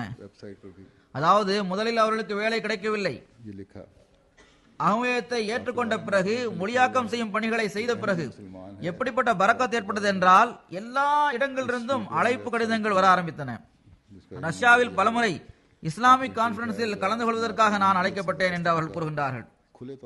உங்களுடைய ஆசிரியர் யாராவது இருக்கின்றாரா என்ற கேள்விக்கு பதில் கூறும்போது, பெற்றோர்களுக்கு பிறகு எனக்கு ஆசிரியராக அஹ்மதியா ஜமாத்தின் கலீஃபா இருக்கின்றார். அப்படிப்பட்ட ஆசிரியர் எனக்கு காலதாமதமாக கிடைத்தார்கள். இப்படிப்பட்ட ஆசிரியர் இன்றிலிருந்து 20 வருடங்களுக்கு முன்பே கிடைத்திருந்தால் நான் பலவற்றை செய்திருப்பேனே என்று அவர் கூறியிருக்கின்றார். ராவில் சாஹிப் அவர்கள் பல்வேறு சிறப்புகள் மற்றும் நட்பண்புகளுடைய மனிதராக இருந்தும், சில சிறப்புகள் அவர்களை மற்றவர்களிடமிருந்தும் வேறுபடுத்தி காட்டுகின்றது. அவற்றில் ஒன்று, அவர்கள் மிகுந்த தாழ்மையும் பணிவான இயல்பையும் கொண்ட மனிதராக இருந்தார்கள். அவர்களுக்கு கிராஃபத் மீது பேரன்பும் நேசமும் இருந்தது. காலத்தின் கலீஃபாவுடன் ஒரு உறுதியான ஆன்மீக உறவு இருந்து வந்தது. அதற்கெதிரில் அவரது பார்வையில் வேறு எந்த பொருளுக்கும் எந்த தகுதியும் இருக்கவில்லை. காலித் சாஹிப் எழுதுகின்றார்கள், சமீபத்தில் நடைபெற்ற ஒரு சம்பவத்தை கூறுகின்றேன் என்று கூறிவிட்டு அவர்கள் கூறுகின்றார்கள், கடந்த வருடம் டிசம்பர் மாதம் இறுதியில் என்னுடன் அவருடைய மீட்டிங் இருந்தது. காலித் சாஹிப் கூறுகின்றார்கள், நானும் ராவில் சாஹிப் அவர்களும் உங்களை சந்திப்பதற்காக உங்களது அலுவலகத்திற்கு வந்தோம். அப்போது ராவில் சாஹிப் அவர்கள் ஒரு ஆலோசனை என்னிடம் தெரிவித்தார்கள். அதாவது, ரஷ்ய மொழியில் ஜமாத்தை முழுமையாக அறிமுகப்படுத்தி அதன் வரலாறையும் எடுத்து கூறும் வகையில் ஒரு முழுமையான நூல் வெளியிட வேண்டும் என்று அவர்கள் என்னிடம் கூறினார்கள். மேலும் அதில் முஸ்லிம் பொதுமக்களிடமிருந்து அவ்வப்போது எழுப்பப்படும் ஆட்சேபனைகளுக்கும் தெளிவான பதில் கூறப்பட வேண்டும் என்றும் கூறினார்கள். ஏனென்றால் இவர்களுக்கு மௌலவிகள் ஜமாத் தொடர்பாக தவறான தகவல்களை தந்துள்ளார்கள். तो मैं बहुत कुछ कर இதன் விளைவாக ஒவ்வொரு நாளும் ரஷ்யன் வெப்சைட்களில் இதுபோன்ற ஆட்சேபனைகள் கூறப்பட்டு வருகிறது என்று என்னிடம் அவர்கள் கூறினார்கள். நான் அவர்களுக்கு நல்லது, இதற்கான நூலை எழுதுங்கள், ஆனால் குறிப்பாக இப்படிப்பட்ட ஆலோசனைகளுக்கு பதில் கூறும் முகமாக ஒவ்வொரு ஆட்சேபனைக்கும் பதில் கூறும் வகையில் சிறு சிறு கட்டுரைகளாக அவற்றை தயார் செய்யுங்கள், பிறகு அதை வெளியிடுங்கள் என்று கூறினேன். பிறகு அவற்றை வெப்சைட்களுக்கு அனுப்பி வையுங்கள் என்றும் கூறினேன். இதை கேட்டதும் ராவில் சாஹிப் அவர்கள் உடனடியாக ஹுசூர் நல்லது, அவ்வாறே செய்வோம் என்று கூறினார்கள். காலித் சாஹிப் கூறுகின்றார்கள், மீட்டிங்கிற்கு பிறகு நாங்கள் வெளியில் வந்தபோது ராவில் சாஹிப் என்னிடம் இவ்வளவு நாட்களாக இந்த பணியை எப்படி ஆரம்பிப்பது என்று நான் யோசித்துக் கொண்டே இருந்தேன். இப்போது ஹுசூர் எனது இந்த சிரமத்தை எளிதானதாக ஆக்கிவிட்டார்கள். இப்போது எனது மூளையில் அதற்கான முழுமையான வரைபடம் வந்துவிட்டது. இந்த நூலை இப்படிப்பட்ட கட்டுரைகளின் வடிவத்தில் எப்படி வெளியிட வேண்டும் என்பது எனக்கு தெரிந்துவிட்டது. இவை கிலாபத்தின் பரக்கத் மூலமாகவே நடந்துள்ளது. இந்த பணியை நான் இன்றிலிருந்து ஆரம்பித்து விடுவேன் என்று அவர் கூறினார்கள். இதை தவிர ரஷ்யன் வெப்சைட் ஒன்றை தயாரிக்கும் ஆலோசனையையும் அவர்கள் கூறினார்கள். அது தொடர்பாகவும் நீங்கள் விரைவாக ஆய்வு செய்து யார் இதை தயார் செய்வார்கள், எவ்வாறு இந்த பணி நடக்கும், இதை அப்லோட் யார் செய்வார்கள், இதை யார் அப்டேட் செய்வார்கள், இதற்கான வழிமுறை எதுவாக இருக்கும் என்று தெரிவியுங்கள் என்று நான் கூறியிருந்தேன். ராவில் சாஹிப் இது பற்றி அறிவதற்காக நசீம் ரஹமத்துல்லா சாஹிபுடன் தொடர்பு கொண்டு பிறகு ஜெர்மனியில் மலிக் சமர் இம்தியாஸ் சாஹிபை தொடர்பு கொண்டார்கள். பிறகு இவர்கள் மூலமாக இந்த பணி ஆரம்பமானது. ஆனால் இந்த பணிகள் நடந்து கொண்டிருக்கும் போதே அல்லாஹ்விடமிருந்து அவருக்கு அழைப்பு வந்துவிட்டது. வெப்சைட் ஆரம்பிக்க வேண்டும் என்று கூறியவுடன் அவர்கள் அதனை செயல்படுத்த ஆரம்பித்து விட்டார்கள். காலித் சாஹிப் எழுதுகின்றார்கள், நேரத்தை வீணாக்காமல் பணிகளை செய்வதும் ராவில் சாஹிபிடம் இருந்த ஒரு சிறப்பு அம்சமாகும். எவர்கள் அவர்களுக்கு மிக நெருக்கமாக இருந்து அவர்களை பற்றி அறிந்துள்ளார்களோ, மேலும் எவர்களுக்கு அவர்களுடன் பணியாற்றுவதற்கான சந்தர்ப்பம் கிடைத்ததோ, அவர் எப்போதும் ஒவ்வொரு பணியையும் மிக விரைவாக செய்து முடிக்க விரும்புவார்கள் என்பதற்கு சாட்சி கூறுகின்றவர்களாக இருப்பார்கள். அதை பார்க்கும் போது எப்போதுமே அதை செய்து முடிக்க மிக குறைவான நேரம்தான் அவரிடம் இருந்தது போல் தெரியும். நானும் இதை பார்த்துள்ளேன். ஒவ்வொரு பணியையும் மிக விரைவாக செய்து முடிக்க அவர்கள் முயற்சி செய்து வந்தார்கள். மிக குறைந்த நேரத்தில் அவர்கள் ஆயிரக்கணக்கான பணிகளை செய்து முடித்து விடுவார்கள். பணிகளை செய்யும் சமயத்தில் அவர்களிடம் இறைவனுக்காக கொஞ்சம் நிறுத்திக் கொள்ளுங்கள், சிறிது நேரம் ஓய்வாக இருங்கள் என்று கூற வேண்டியது வரும். அவ்வாறு கூறும்போது சிரித்தவாறு, என்ன நீங்கள் சோர்ந்து விட்டீர்களா, நான் ஒருபோதும் சோர்வடைவதே இல்லை என்று கூறுவார்கள். பணிகள் செய்து கொண்டிருக்கும் போது உணவிற்கான சமயம் வந்துவிட்டால் உடனடியாக உணவறிந்துவிட்டு மீண்டும் பணிகளை செய்ய ஆரம்பித்து விடுவார்கள். எப்போதும் ரஷ்யா மற்றும் ஏனைய பிரதேசங்களில் ஜமாத் முன்னேற்றத்தை அடைய வேண்டும் என்ற கவலை அவர்களுக்கு இருந்து வந்தது. எப்போதெல்லாம் லண்டனிலிருந்து மாஸ்கோ வருவார்களோ அப்போதெல்லாம் அங்கு பல்வேறு புரோகிராம்களை தயார் செய்து அது தொடர்பான ஆலோசனைகளை கூறுவார்கள். எதுவரை இந்த விஷயங்களை நாம் கண்முன் நிறுத்தியவாறு நாம் ரஷ்யாவில் செயல்படவில்லையோ, அல்லது இந்த வழிமுறைகள் மூலம் மக்களின் கவனத்தை நம் பக்கம் ஈர்க்கவில்லையோ, அதுவரை விரைவாக அகமதியத்தின் தூது செய்தி மக்களை சென்றடையாது என்று அவர்கள் கூறுவார்கள். மாஸ்கோ அல்லது காசானில் உள்ள பிரச்சார நிலையங்கள் முறையாக ஒரு தனி வீடு அல்லது கட்டிடத்தின் வடிவத்தில் இல்லை, மாறாக அவை பிளாட்ஸ்களாக உள்ளன. அதனால் ஜமாத் சென்டர்ஸ் பற்றி கூறப்படும் போது மக்களது கற்பனையில் ஒரு பெரிய விரிவான கட்டிடம் தான் வரும். எனவே நாமும் இந்த பிளாட்ஸிற்கு பகரமாக பெரும் பெரும் கட்டிடங்களை வாங்க வேண்டும் என்று கூறுவார்கள். என்னிடமிருந்து அவர் பெற்று சென்ற தொகையை விட அதிக செலவுகள் ஏற்படும் போது சில நேரங்களில் வேறு சில காரணங்களுக்காக அவர் கூறும் ஆலோசனைகளை நான் ரத்து செய்து விட்டால் அதை திறந்த உள்ளத்துடன் அவர்கள் ஏற்றுக்கொள்வார்கள். அதனால் அவரது முகத்தில் வருத்தத்தின் எந்த அறிகுறிகளையும் பார்க்க முடியாது. அவர் கூறும் ஏதாவது ஒரு ஆலோசனை நான் ரத்து செய்து விட்டால் அவநம்பிக்கை அடைந்து உட்கார்ந்து விடவும் மாட்டார்கள். மாறாக அந்த ஆலோசனைக்கு பதிலாக வேறு ஆலோசனைகளை கூறுவார்கள். அதற்கு மிக குறைந்த செலவுதான் வரும், அல்லது அந்த பணியை செய்வதற்கு வேறு ஏதாவது வழிமுறை இருக்கும் என்றெல்லாம் கூறுவார்கள். சுருக்கமாக விரைவாக முழு ரஷ்யாவிலும் ஏதாவது ஒரு வகையில் அகமதியத்தின் தூது செய்தி பரவிவிட வேண்டும் என்ற கவலை அவருக்கு இருந்தது. நமது முபல்லிக் ஹாஃபிஸ் சைதுர் ரஹ்மான் சாஹிப் எழுதுகின்றார்கள், ராவில் சாப் அகமதியத்தை ஏற்றுக்கொண்டதிலிருந்து இன்று வரை 24 அல்லது 25 வருடங்களே கழிந்திருக்கும். ஆனால் அகமதியா கிலாஃபத்துடன் அவருக்கு இருக்கின்ற தொடர்பு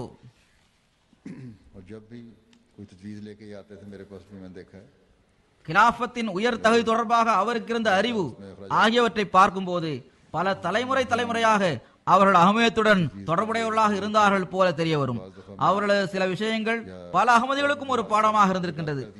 தொடர்ந்து கூறுகின்றார்கள், ரஷ்யாவில் அகமதியத்தின் வளர்ச்சி, முன்னேற்றம் ஆகியவற்றிற்காக எப்போதும் அவரிடம் ஒரு வேதனையும் ஒரு உணர்வும் இருந்து வந்தது. ரஷ்யாவில் தப்லீக் பணிகளை பரப்புவதற்கும் அதை வேகமாக செய்வதற்கும் 4வது கிலாபத் மற்றும் 5வது கிலாபத்தின் காலகட்டத்தில் காலத்தின் கலிஃபாக்களின் முன்னிலையில் தமது ஆலோசனைகளை அவர்கள் எடுத்து வைத்துக் கொண்டே இருந்தார்கள். ஆனால் காலத்தின் கலிஃபா அவர்களது ஏதாவது ஒரு ஆலோசனையை ஏதாவது ஒரு காரணத்தின் அடிப்படையில் பொருத்தமற்றது என்று கருதினால் அல்லது அதே பணியை வேறு வகையில் செய்யும்படி கூறினால் ஒருபோதும் அது பற்றி தனது கவலையை அவர்கள் வெளிப்படுத்தியதில்லை. அது பற்றி எந்த கருத்தும் கூறியதில்லை. மாறாக காலத்தின் கலிஃபா ஒரு விஷயம் தொடர்பாக ஒரு தெளிவான வழிகாட்டலை வழங்கியிருந்தால் அது தொடர்பாக அதிகப்படியான கருத்துக்களை கூறுவது எனது பார்வையில் அவமரியாதையான செயலும் பாவமும் ஆகும் என்று அவர்கள் கூறுவார்கள். எந்த விஷயம் தொடர்பாக கலிஃபத்துல் மசீஹின் வழிகாட்டல் இருக்கின்றதோ அது பற்றி அதற்கு பிறகு எதுவும் கூறாமல் அவர்கள் முற்றிலும் அமைதியாக இருந்து விடுவார்கள். கிலாபத்தின் உயர் தகுதியை புரிந்து கொள்ளுதல் என்ற அடிப்படையில் பார்க்கும்போது அவரிடம் உள்ள இந்த விஷயம் உண்மையிலேயே பல பழைய அகமதிகளுக்கும் புதிதாக பைய செய்தவர்களுக்கும் ஒரு சிறந்த முன்மாதிரியாக இருக்கின்றது. ரஷ்யாவை சேர்ந்த ஒரு தூய அகமதி பெரியவர், மதிப்புக்குரிய அவுராத் ஷரீப் கோ சாஹிப் ராவில் சாஹிப் வஃபாத்திற்கு இரங்கல் கடிதம் எழுதியவாறு அதில் இவ்வாறு கூறுகின்றார்கள். ராவில் சாஹிப் மகத்தான சிந்தனைகளின் எஜமானராக திகழ்ந்தார்கள். அவர்கள் மிக அதிகமான ஆக்கப்பூர்வமான பணிகளை செய்துள்ளார்கள். உழைப்பதையும் இஸ்லாமிய மார்க்கத்திற்கு அறிவுபூர்வமான ஞானமிக்க தொண்டுகளை செய்வதையும் அவர் தனது ஈமானாக கருதி வந்தார். இதனாலேயே அவர் முஸ்லிம்களுக்காக சீர்திருத்தத்தை விரும்புகின்ற அஹ்மதியா ஜமாத்தை தேர்ந்தெடுத்தார். அதில் தன்னை இணைத்துக் கொண்டார். பிறகு காசிக்ஸ்தானிலிருந்தும் நமது ஒரு முஅல்லிம் தோகாமு சாஹிப் இவரது மரணத்திற்கு இரங்கல் தெரிவித்து எழுதிய கடிதத்தில் இவ்வாறு எழுதுகின்றார்கள். ராவில் சாஹிப் பற்றிய அறிமுகம் எனக்கு அவர் மொழியாக்கம் செய்த ஒரு ஜமாத் நூல் மூலமாகவே எனக்கு கிடைத்தது. ராவில் சாஹிப் மிக நல்ல நேர்மையான மனிதர் ஆவார். தனக்கு நடைபெற்ற ஆபரேஷனுக்கு முன்னதாக அவர் ஆபரேஷனுக்கு பிறகு உயிர் வாழுகின்ற சந்தர்ப்பம் எனக்கு கிடைத்தால் பிறகு நான் எனது வாழ்க்கையை அர்ப்பணித்து விடுவேன் என்று கூறியதாக நாங்கள் கேள்விப்பட்டுள்ளோம். மதிப்பிற்குரிய ராவில் சாஹிப் மிகுந்த தூய உள்ளம் கொண்டவராகவும் தான் கூறியவற்றை சரியாக நிறைவேற்றுபவராகவும் இருந்து வந்தார். ஒருமுறை அவர்கள் எம்டிஏவின் குழுவில் உள்ளவர்களுடன் லண்டன் சென்ற சமயத்தில் என்னிடம் துஆவிற்காக கூறும்படி அவர் ராவில் சாஹிப்பிடம் கூறியதாக கூறுகின்றார். லண்டன் சென்ற பிறகு அவர் முறைப்படி எனக்கு கடிதம் எழுதி உங்களது துஆவிற்கான விண்ணப்பத்தை நான் ஹுசூரிடம் கொண்டு சேர்த்து விட்டேன் என்று தெரிவித்திருந்தார் என்றும் அவர்கள் எழுதியுள்ளார்கள். மத்திய ஆசியாவில் உள்ள நாடுகளில் எப்படி விரைவாக அமீரத்தின் தூது செய்தியை எட்ட வைக்க முடியும் என்பது பற்றியே பெரும்பாலும் அவர்கள் பேசிக் கொண்டிருப்பார்கள்.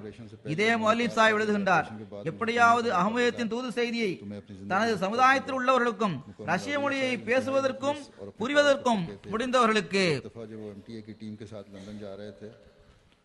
முழுமையாக அதை எட்ட வைக்க வேண்டும் என்பதற்காகவே எப்போதும் அவர்கள் முயற்சி செய்து வந்துள்ளார்கள் என்பது அவர்களது நூல்களை படிக்கும் போது நம்மால் உணர முடிகிறது. பிறகு எழுதுகின்றார்கள், ராவில் சாஹிப் உங்களது கொத்பாக்களை தமது குரலில் எம்டிஏவில் படிக்கும் போது, அதாவது மொழியாக்கத்தை படிக்கும் போது மிகுந்த உருக்கத்துடனும் அழகிய முறையிலும் அதை படிக்கும் போது மக்கள் காலத்தின் இமாமின் குரலை கேட்க வேண்டும் என்பதற்காகவே அவர் அவ்வாறு படிக்கின்றார் என்பதை நம்மால் உணர முடியும்.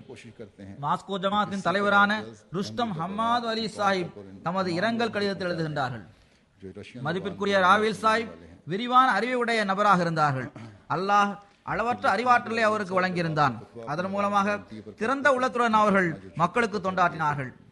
அஹ்மதியா முஸ்லிம் ஜமாத்தை ஏற்றுக்கொண்ட பிறகு அவர்கள் முழுமையாக தன்னை இறைவனுடைய அடியாராக ஆக்குவதற்கும் மக்களுக்கு தொண்டு புரிவதற்கும் தன்னையே அவர்கள் அர்ப்பணித்துக் கொண்டார்கள். அதற்கு பிறகு அவர்களிடம் மகத்தான மனிதநேய நட்பண்புகளான பணிவு, மனித இனத்தை நேசிப்பது, மென்மை, பரிவு, மன தூய்மை, கண்டும் காணாமல் மன்னிக்கும் தன்மையுடன் நடந்து கொள்ளுதல், எப்போதும் இறைவனிடமே தனது தேவைகளை கேட்பது, எப்போதும் எல்லோருக்கும் உதவி செய்ய முயற்சி செய்வது, தனது சிறந்த தகுதிகளை பயன்படுத்துவதில் மற்றவர்களையும் பங்கு பெற வைப்பது ஆகியவை அடங்கும். நமது முபல்லிக்கான பஷாரத் சாஹிப் எழுதுகின்றார்கள், உங்களது கொத்பா முதல் முறையாக ரஷ்ய மொழியில் ஒளிபரப்பட்ட அந்த சமயத்தில் அந்த நொடிகள் எனக்கு நன்றாக நினைவில் இருக்கின்றது. 2 வருடங்களுக்கு முன் இந்த பணி ஆரம்பமானது கூறுகின்றார்கள். அப்போது என்னுடன் ஒரு உள்ளூர் அகமதி பெரியவரான மதிப்புக்குரிய கோத்தோடோ சாஹிபும் அந்த குத்பாவை பார்த்து கொண்டிருந்தார்கள். குத்பா முடிந்ததும் எல்லோரது கண்களும் மகிழ்ச்சியால் ஈரமாக இருந்தது. எல்லோரும் ஒருவர் மற்றவரை கட்டி தழுவியவாறு வாழ்த்துக்களை தெரிவித்தார்கள். இந்த குத்பா மதிப்பிற்குரிய ராவில் சாஹிபின் குரலில் ரெக்கார்ட் செய்யப்பட்டிருந்தது. பிறகு அவர்களது குரலில் குத்பாக்களின் ஒரு தொடரே ஆரம்பமாகிவிட்டது. அல்லாவின் அருளாலும் கருணையாலும் நமது தலைவரான தூய மசீஹின் கலீஃபாவின் குரலை ரஷ்ய மொழியை பேசுகின்ற சகோதர சகோதரிகளுக்கு முதல் முறையாக எட்ட வைத்த பெருமையும் ராவில் புகாரே சாஹிப் அவருக்கு தான் கிடைத்தது. அவருக்கு காலத்தின் கலீஃபாவின் உதவிக்கரமாக எப்போதும் செயல்படும் தௌஃபீக் கிடைத்துள்ளது. பிறகு எழுதுகின்றார், வெகு நாட்கள் கழிந்த பிறகு அவர் வந்தார். கிலாபத்தின் பரக்கத்தாலும் கிலாபத்தின் பரிவின் நிழலின் கீழ் இருந்ததாலும் எங்களை முந்தியவாறு அவர் முன்னேறி சென்று விட்டார். அல்லாஹ் அவருடன் தனது அன்பு மற்றும் நேசத்தின் பரிமாற்றத்துடன் நடந்து கொள்வானாக. அல்லாஹ் இவரை போன்ற எண்ணற்ற சிறந்த உதவியாளர்களை வழங்குவானாக. இப்போது ஜும்மா தொழுகைக்கு பிறகு இவரது ஜனாசா இங்கு இருக்கின்றது. நான் ஜனாதா தொழுகை தொழ வைப்பேன். ஜனாதா வெளியில் கொண்டு வரப்படும். எனவே நான் வெளியில் சென்று தொழ வைப்பேன். மக்கள் இங்கு பள்ளிவாசலே சஃபில் சீராக நின்று தொழுவார்கள். இதை தவிர மேலும் 3 ஜனாதா காயிப் உள்ளன. ஒன்று மதிப்பிற்குரிய சாஹிப்தாதா தாவூத் அகமது சாஹிபுடைய ஜனாசாவாகும். இவர் சாஹிப்தாதா முகமது ஷஃபி சாஹிபின் மகனாவார்கள். இவர் பன்னு மாவட்டத்தை சார்ந்த சராயே நூரான் என்ற இடத்தில் வசிப்பவராவார்கள். சாஹிப்தாதா தாவூத் அகமது சாஹிப் அவர்கள் தந்தை வழியிலும் தாய் வழியிலும் அவரது தலைமுறை சாஹிப்தாதா அப்துல் லத்தீப் சாஹிப் வரை சென்றடைகிறது. சாஹிப்தாதா தாவூத் அகமது சாஹிப் அவர்களையும் ஜனவரி மாதம் 23ஆம் தேதி இரவு 9:45 மணிக்கு ஷஹீதாக்கி விட்டார்கள். இன்னால் இல்லாஹி வ இன்னா இலைஹி ராஜிஊன். ஷஹீத் மர்ஹூமுடைய தாயாரான சாஹிப்தாதி அமத்து சலாம் சாஹிபா அவர்கள் அப்துல் சலாம் சாஹிபின் மகளாவார்கள். அவர்கள் சாஹிப்தாதா அப்துல் லத்தீப் சாஹிபின் மகளாவார்கள்.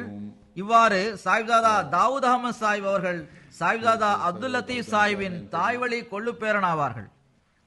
இவ்வாறே தந்தை வழியில் சாஹிப்தாதா தாவூத் அகமது சாஹிபின் தாத்தாவான சாஹிப்தாதா அப்துல் ஹக் சாஹிப் அவர்கள் சாஹிப்தாதா அப்துல் லத்தீப் சாஹிபின் சகோதரியின் மகனாவார்கள். இந்த சகோதரியின் திருமணம் பீர் அக்பர் சாஹிபுடன் நடைபெற்றது. பிறகு இவர்கள் லாகூரிகளின் ஜமாத்துடன் சேர்ந்து விட்டனர்.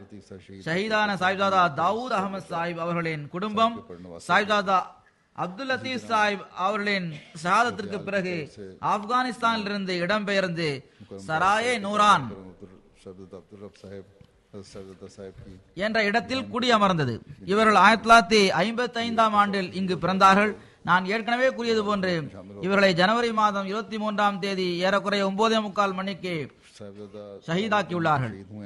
அந்த சமயத்தில் ஒரு பணி நிமித்தமாக அவர்கள் வெளியில் வந்தார்கள். அதிகாலையில் பஜார் செல்வதற்காக அவர்கள் வந்தபோது சராயே நூரானில் வைத்து மோட்டார் சைக்கிள் வந்த அடையாளம் தெரியாத சில நபர்கள் அவர்கள் மீது ஃபயரிங் செய்து அவர்களை ஷஹீதாக்கி விட்டார்கள். இவர் ஷஹாதத்திற்கு முன்னதாக 2012ஆம் ஆண்டில் ஜனவரி மாதம் 17ஆம் தேதி செவ்வாய்க்கிழமை சராயே நூரானில் வைத்து கதமே நுபுவத் அமைப்பை சார்ந்தவர்கள் ஒரு பெரிய மாநாட்டை நடத்தினார்கள். அதில் அவர்கள் ஜமாத்துக்கு எதிராக மிகவும் ஏசி பேசினர். பிறகு கேட்பவர்களையும் ஜமாத்திற்கு எதிராக தூண்டிவிட்டனர். ஒரு தீய திட்டத்தின் கீழ் இந்த ஷஹாதத் நடந்திருக்கின்றது. ஷஹீத் மர்ஹூமின் குடும்பத்தினர் லாகூரி அகமதிகளாக இருந்தனர். கிலாபத்தை விட்டும் தனியாக பிரிந்து சென்றனர். கிலாபத்துடன் பையத் செய்த நபர்களாக இவர்கள் இருந்தனர். மர்ஹூம் 8 வருடத்திற்கு முன் பையத் செய்தார்கள். பையத் செய்து ஜமாத்துடன் இணைந்தார்கள். தனது குடும்பத்தில் இவர் மட்டும் அகமதியாக இருந்தார். குடும்பத்தில் உள்ள மற்ற அனைவரும் லாகூர் ஜமாத்துடன் தொடர்புடையவர்களாக இருக்கின்றார்கள். மிக நல்ல மனிதராகவும் தஹஜ்ஜுத் தொழக்கூடியவராகவும் தீமைகளிலிருந்து விலகி இருப்பவராகவும் முறையாக சந்தா செலுத்துபவராகவும் நட்பண்புகளை உடையவராகவும் இவர்கள் இருந்தார்கள். ஜமாத்திற்கு ஒத்துழைப்பு கொடுப்பது, கொடுக்கல் வாங்கல் ஆகியவற்றிலும் பொதுவாக இவரது ஒழுக்கம் மிகவும் நல்லதாக இருந்தது. 2004-2005ஆம் ஆண்டில் இவருக்கு இதய நோய் ஏற்பட்டது. பைபாஸ் ஆபரேஷன் செய்யப்பட்டது. அவ்வாறு இருந்தும் கூட இவர் முறையாக நோன்பு நோற்று வந்தார்கள். தனது வேலையிலிருந்து இவர்களே ஓய்வு பெற்றுக் கொண்டார்கள். இவரது சில நண்பர்கள் உங்களுக்கு இதற்கான பென்ஷன் தொகை கிடைக்கும் என்று கூறினார்கள். நீங்கள் பென்ஷன் தொகைக்காக விண்ணப்பிக்க வேண்டும் என்றும் கூறினார்கள். அதற்கு அவர்கள், நான் வேலை பார்த்த சமயத்தில் என்னிடம் பல தவறுகளும் குறைகளும் ஏற்பட்டிருக்கலாம். எனவே இந்த குறைகள் மற்றும் தவறுகளுக்கு பகரமாக நான் இந்த பென்ஷனை அரசுக்கு தந்து விடுகின்றேன். அதன் மூலம் என் தரப்பிலிருந்தும் அரசாங்கத்துக்கு நான் செலுத்த வேண்டிய எந்த கடனும் இருக்க வேண்டாம் என்று கூறினார்கள். इसलिए मैं उनको ताइयों और खामियों के बदले ये पेंशन गवर्नमेंट को देता हूँ. ஓய்வு பெற்ற பிறகு அவர்கள் தங்களது நிலங்களை கண்காணித்து வந்தார்கள். சராயே நூரானில் இருந்த ஒரு மார்க்கெட்டில் இருந்த தனது கடையிலிருந்தும் கிடைத்து வந்த வாடகை தொகை மூலம் தனது வாழ்நாளை கழித்து வந்தார்கள். ஷஹீத் மர்ஹூமிற்கு 2 சகோதரர்கள் உள்ளனர். மனைவி அமத்துல் வஹீத் சாஹிபா உள்ளார். அவர்களுக்கு எந்த சந்ததியும் இல்லை. நான் கேள்விப்படுவது போன்று அகமதிகளை அவ்வப்போது பாகிஸ்தானில் ஷஹீதாக்குகின்றார்கள். ஆனால் இந்த ஷஹாதத்துகள் நமது தைரியத்தை குறைக்கின்றனவா? பலமுறை நான் கூறியுள்ளேன். லாகூர் பள்ளிவாசல் நடந்த சம்பவத்தில் 84 நபர்கள் ஷஹீதானார்கள். இதனால் ஜமா சகோதரர்களின் தைரியம் குறைந்து விட்டது என்று இந்த மக்கள் நினைக்கலாம். ஆனால் அகமதி ஆண்கள், பெண்கள், குழந்தைகள் ஆகியோரிடமிருந்து வரும் கடிதங்களில் எங்களது தைரியம் முன்பை விட அதிகரித்துள்ளது என்று அவர்கள் எழுதியுள்ளனர். நாங்களும் தியாகம் செய்பவர்களில் ஒருவராக இருப்பதற்காக துவா செய்யுங்கள் என்று அவர்கள் வேண்டுகின்றனர். இது வெறும் வார்த்தைகள் மட்டுமல்ல, செயலளவிலும் ஒவ்வொரு இடத்திலிருந்தும் அதனை அவர்கள் செய்தும் காட்டியுள்ளனர். கடந்த மாதம் ஷஹீதான லையா என்ற இடத்தை சார்ந்த ஒரு பெண்ணுக்காக நான் ஜனாதா தொழுகை தொழ வைத்தேன். இந்த ஷஹாதத் எப்படி நிகழ்ந்தது என்றால், மக்கள் மிஷன் ஹவுஸ் மீது தாக்குதல் நடத்தினார்கள். அங்குள்ள ஜமா சகோதரர்கள் தற்காப்பு நடவடிக்கையில் ஈடுபட்ட போது அதில் ஆண்களுடன் பெண்களும் கலந்து கொண்டனர்.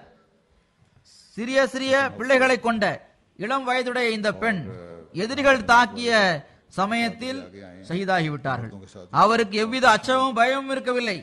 எதிர்த்து நின்றவாறு மிகுந்த மகிழ்ச்சியுடன் ஷஹாதத்தின் பானத்தை அவர்கள் அருந்தினார்கள். இப்படிப்பட்ட அகமதி ஆண்கள், பெண்கள், குழந்தைகள் ஆகியோர் தியாகங்கள் செய்வதற்கும் ஒருபோதும் அஞ்சியதில்லை, தயங்கியதில்லை. இன்று ஷஹீதாகியுள்ள சாஹிப்ஜாதா தாவூத் சாஹிப் அவர்களின் இந்த ஷஹாதத்தை அல்லாஹ் ஏற்றுக்கொள்வானாக. இவர்களது நன்மைகளை அல்லாஹு தாலா ஏற்றுக்கொண்டு இந்த நல்ல இயல்புள்ள மனிதருக்கு கிலாபத்துடன் பைய செய்த நபருடன் இணைவதற்கான தௌஃபீக்கை அல்லாஹ் வழங்கியுள்ளான். மேலும் ஷஹாதத் என்ற உயர்வான தகுதியையும் அவருக்கு அல்லாஹ் வழங்கினான். இது அந்த ஈமானின் வலிமை மற்றும் தியாகங்கள் ஆகியவற்றின் ஒரு தொடராகும். இதனை அஹ்மதியா ஜமாத் கடந்த 100 ஆண்டுகளை விட அதிகமாக இருக்கின்ற இந்த காலகட்டத்தில் செய்து வந்திருக்கின்றது. இதன் துவக்கம் இன்று எந்த ஷஹீதின் ஜனாதா தொழுகையை நாம் தொழப்போகின்றோமோ அவரது கொள்ளு பாட்டனாரான சாஹிப்ஜாதா அப்துல் லத்தீப் சாஹிப் அவர்கள் மூலம் ஆரம்பமானது. இஸ்லாத்தின் மறுமலர்ச்சிக்காக அவர் இந்த தியாகத்தை செய்தார். இன்று ஹஜ்ரத் சாஹிப்ஜாதா சாஹிப் அவர்களின் ஆன்மா மீண்டும் ஒருமுறை மகிழ்ச்சி அடையும். 100 ஆண்டுகளை விட அதிகமான காலகட்டம் கழிந்த பிறகும் கூட அவர்களது ரத்தம் தனது கடமையை நிறைவேற்றி இருக்கின்றது. இதை நினைக்கும் போது இன்றைய நாட்களில் பாகிஸ்தானில் உள்ள அகமதிகளின் நிலை நாளுக்கு நாள் மிகவும் மோசமாக கொண்டிருக்கிறது என்பதை நாம் பார்க்கின்ற போதும் பாகிஸ்தான் உள்ள அகமதிகளுக்காக மிக அதிகமாக துவா செய்ய வேண்டும் என்று நான் கேட்டுக்கொள்கின்றேன். அல்லாஹ் எல்லா வகையிலும் அவர்களை பாதுகாப்பானாக, எல்லா தீங்கிலிருந்தும் அவர்களை காப்பாற்றுவானாக, எதிரிகளை விரைவாக பிடிப்பதற்கான வழிவகையை உருவாக்குவானாக. 2வது ஜனாதா நம்முடைய ஒரு தூய உள்ளம் கொண்ட சகோதரர் லாகூரை சார்ந்த மதிப்புக்குரிய வழக்கறிஞர் மிர்சா நசீர் அகமது சாஹிபுடையதாகும். இவர்கள் டிசம்பர் மாதம் 25ஆம் தேதி வஃபாத்தானார்கள். இன்னா லில்லாஹி வ இன்னா இலைஹி ராஜிஊன். இவர்கள் 1948ஆம் ஆண்டில் பைய செய்தார்கள். பிறகு ஃபுர்கான் பட்டாலியனில் இவர்கள் இணைந்தார்கள். 1974ஆம் ஆண்டு ஹஜரத் 3வது கலிஃபத்துல் மஸீஹ் அவர்கள் ஜமாத் தரப்பிலிருந்தும் சில வழக்கறிஞர்களின் ஒரு டீமை உருவாக்கினார்கள். அப்போது அவர்கள் இந்த குழுவின் உறுப்பினராக இருந்தார்கள். சுப்ரீம் கோர்ட்டில் ஜமாத்தின் வழக்கறிஞர் என்ற நிலையில் தொண்டாற்றுவதற்கான தௌஃபீக் இவருக்கு கிடைத்தது. பத்திரிகை துறையில் ஈடுபட்டவாறு பல்வேறு காலங்களை எழுதியும் ஜமாத்திற்கு இவர்கள் தொண்டாற்றி வந்துள்ளார்கள். பல ஜமாத் வழக்குகளை நடத்துவதில் இவர்கள் தொண்டு புரிந்துள்ளார்கள். இதை தவிர இவருக்கு 1989ஆம் ஆண்டு இருந்த கொடுமையான ஆர்டினன்ஸிற்கு எதிராகவும் ஜமாத் தரப்பிலிருந்து ஷரியத் நீதிமன்றத்தில் வழக்காடியவாறு அந்த பேனலில் பங்கு பெறுகின்ற சந்தர்ப்பமும் இவருக்கு கிடைத்தது. லாகூரில் பல்வேறு ஜமாத் தொண்டுகளில் இவர்கள் பங்கு பெற்றிருந்தார்கள். செக்ரட்டரி ரிஷ்தானாத்தா, மஜ்லிஸ் இஃப்தாவின் உறுப்பினர், லாகூர் ஜமாத்தின் காசி ஆகிய தொண்டுகளில் இவர்கள் இருந்து வந்தார்கள்.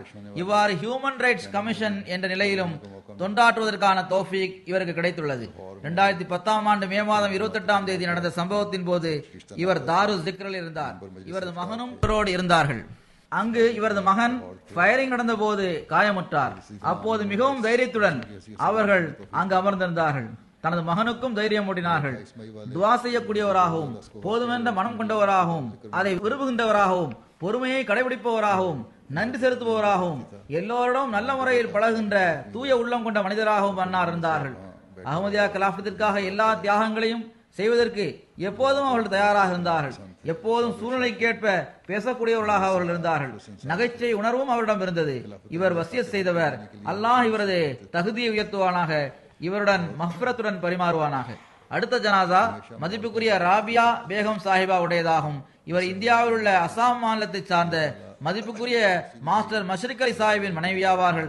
ஜனவரி மாதம் 20ஆம் தேதி கல்கத்தாவில் இவர் வஃபாத்தானார். இன்னா லில்லாஹி வ இன்னா இலைஹி ராஜிஊன். பெங்கால் மற்றும் ஆசாமின் லெஜ்னா தலைவி என்ற நிலையில் ஒரு நீண்ட காலம் தொண்டாற்றுவதற்கான தௌஃபீக் இவருக்கு கிடைத்தது. இவர் தமது கணவருடன் ஜமாத் பணிகளை செய்வதில் முழுமையாக ஒத்துழைப்பும் உதவியும் புரிந்து வந்தார். மஷ்ரிக் அலி சாஹிப் பங்கால் மற்றும் அசாமின் மாநில அமீராக இருந்தார்கள். நோய்வாய்ப்பட்டிருந்த நிலையிலும் இவர் தமது கணவருடன் நீண்ட தூரம் ஜமாத் சுற்றுப்பயணங்களில் உடன் சென்று வந்தார்கள். மிகவும் தூய உள்ளம் கொண்ட நல்ல இயல்புடைய விசுவாசம் மிகுந்த நேர்மையான பெண்மணி ஆவார்கள். இவர்கள் விட்டு சென்ற உறவினர்களுள் கணவர் மற்றும் 3 மகள்களும் 2 மகன்களும் உள்ளனர். இவரது ஒரு மகன் இஸ்மத்துல்லா சாஹிப் ஆவார். இவர் ஜலசாவிலும் நசம் படிப்பவர் ஆவார். எம்டிஏவிலும் இவர் பல நசம்கள் படித்துள்ளார்கள். இன்றைய நாட்களில் இவர் ஜப்பானில் உள்ளார். அல்லாஹு தாலா இவருடன் மக்ஃபரத்துடன் பரிமாறுவானாக, இவரது பதவிகளை உயர்த்துவானாக. நான் ஏற்கனவே குறிப்பிட்டது போன்று இவர்கள் அனைவரது ஜனாதா தொழுகையையும் இப்போது ஜும்மாவிற்கு பிறகு நான் தொழ வைப்பேன். அல்ஹம்துலில்லாஹ் நஹ்மதுஹு வ நஸ்தஈனுஹு வ நஸ்தக்ஃபிருஹு வ நு'மினு பிஹி வ நதவக்கலு அலைஹி வ நஊது பில்லாஹி மின் ஷுரூரி அன்ஃபுஸினா ومن سيئات أعمالنا من يهده الله فلا مضل له ومن يضلل فلا هادي له ونشهد أن لا إله إلا الله ونشهد أن محمدا عبده ورسوله. عباد الله رحمكم الله إن الله يأمر بالعدل والإحسان وإيتاء ذي القربى وينهى عن الفحشاء والمنكر والبغي يعظكم لعلكم تذكرون. اذكروا الله يذكركم وادعوه يستجب لكم ولذكر الله أكبر.